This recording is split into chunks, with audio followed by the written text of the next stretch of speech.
Le trésor découverte, maintenant une autre découverte d'ailleurs. Cette semaine, nous partons dans le Gers, au cœur de la Gascogne, le pays de D'Artagnan, une région reconnue pour la diversité évidemment de son patrimoine architectural, mais aussi pour sa gastronomie, et notamment sa célèbre poule noire, qui était menacée d'extinction dans les années 80, et dont l'élevage a été relancé grâce à des producteurs passionnés. Alors la poule noire était notamment connue pour la célèbre poule au pot du roi Henri IV. Nabila Tabouri est allée sur place et nous raconte avec Loïc Lemoigne et Daphné Aïssoud.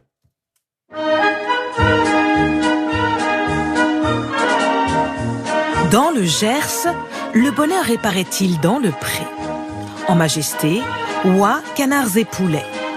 Mais côté gallinacé, la poule rousse pourrait se faire concurrencer par la noire d'Astarac Bigorre, une race typiquement gasconne qui revient de loin. Jean-Paul Bust, éleveur de volailles, Hop là, viens ici, toi. en connaît bien l'histoire. Cette petite poule, elle a failli ne jamais voir le jour, tout simplement, parce que les géniteurs allaient disparaître, quoi. Après la guerre, où il fallait vraiment nourrir la population, elle ne remplissait pas les cases, comme on dit, donc elle faisait des œufs, mais elle avait un petit corps, pas assez de chair. Passionné de génétique, il y a 25 ans, le Gascon s'est mis en tête de la sauver. Dans son exploitation, dédiée aux poulets label rouge, il a aménagé une partie exclusivement réservée aux poules noires. Alors, vous avez bien dormi, les petits? Ces poussins ont 6 jours à peine. Encore trop petits pour être relâchés, ils sont installés dans ces parcs et surveillés de près. Oh, dis donc, vous n'avez pas laissé grand-chose. C'est vraiment une race rustique, donc pas d'antibiotiques, on les nourrit avec nos céréales, donc il n'y a pas d'OGM. On peut dire qu'ils partent dans la vie déjà sous de très bons auspices, quoi. Car la noire d'Astarac Bigorre a une drôle d'histoire.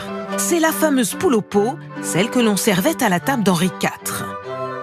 Dans les années 80, il ne restait plus que quelques rares spécimens sacrifiés sur l'autel de la productivité.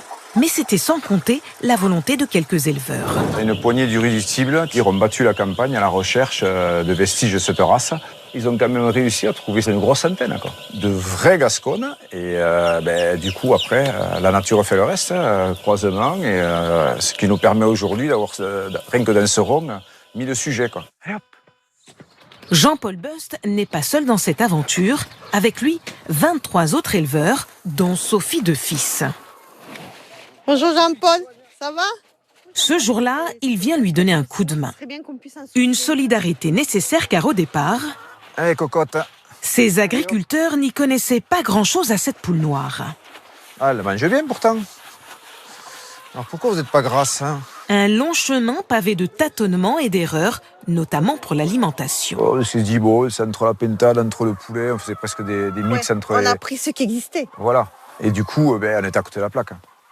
En fait, c'est pas ce qu'elle demandait. D'ailleurs, on l'a fait très vite savoir. Elle mange pas bien, elle s'engraissait pas bien. Donc du coup, là, on a dû réinventer, retrouver ce qu'elle mangeait. Aujourd'hui, ils en produisent 20 000 par an. Allez les filles. Je te préviens, je ne mange pas. La filière est presque sauvée, mais ils ont conscience de revenir de très loin. Elle a croisé Henri IV, cette poule. Après, je vous cache pas que c'est dans l'air du temps. On aurait fait ça il y a 30 ans, ça n'aurait pas marché. Et là, les gens, ils sont en train de comprendre qu'on ne peut pas laisser disparaître des choses comme ça. La finesse de la chair de cette poule, le goût si particulier, c'est inoubliable. Et c'est pour ça qu'elle était là autrefois. Alors le meilleur allié des éleveurs, Bonjour Thibault. c'est le cuisinier. Ça va? Alors, comme prévu, le poulet est filé. Thibault Lagoutte, chef d'un restaurant gastronomique, en propose à sa carte depuis une dizaine d'années. On a de la chance parce qu'on voit bien le gras. En voisin, il vient lui-même chercher le précieux mets. Il n'y a pas de défaut. Il y a tout l'amour du monde, c'est parfait. 22 € le kilo, aussi cher que du canard. Un prix lié à la période d'élevage, 6 mois pour la poule noire, contre 3 pour un poulet label rouge. Allez, merci bien. Allez, Bonne journée. Ouais, amuse-toi bien. À plus. Ciao, à la prochaine. De retour dans sa cuisine, le chef sait déjà comment cuisiner la poule. Ah, voici notre beau spécimen de noir d'Astarac. En paella version gasconne, avec de l'épeautre et du porc noir. C'est une volaille à la chair ferme qui reste bien sur l'os. C'est pas une viande très grasse et c'est justement dans la chair qu'est le goût. Une volaille qui s'accommode en mijoté et cuisson lente. Mais ça, notre chef a mis un peu de temps avant de le comprendre. Après quelques années ou quelques essais ratés, eh ben, quand on arrive à faire goûter quelque chose, un produit où là on se rend compte que c'est un produit noble, et ben là on est satisfait de soi et on a envie de le partager. Et voici le résultat, un plat coloré bien loin de la poule aux peaux d'Henri IV. Voilà, et comme dirait l'autre, bon appétit. Et pour certains clients, cette poule noire, c'est une découverte. Chez moi, chez mes parents, on n'avait pas l'habitude de l'élever, donc non, je ne l'avais jamais goûté à part aujourd'hui. Très bien, je me suis régalé. Excellent, très très bon. Ils l'ont ressuscité et quelque part, c'est nous qui en sommes les premiers gagnants, quoi. Espèce rustique, la poule noire devient chic. Déclinée en divers plats, son histoire peut désormais continuer. Voilà, ça fait envie. C'est l'une des comédies musicales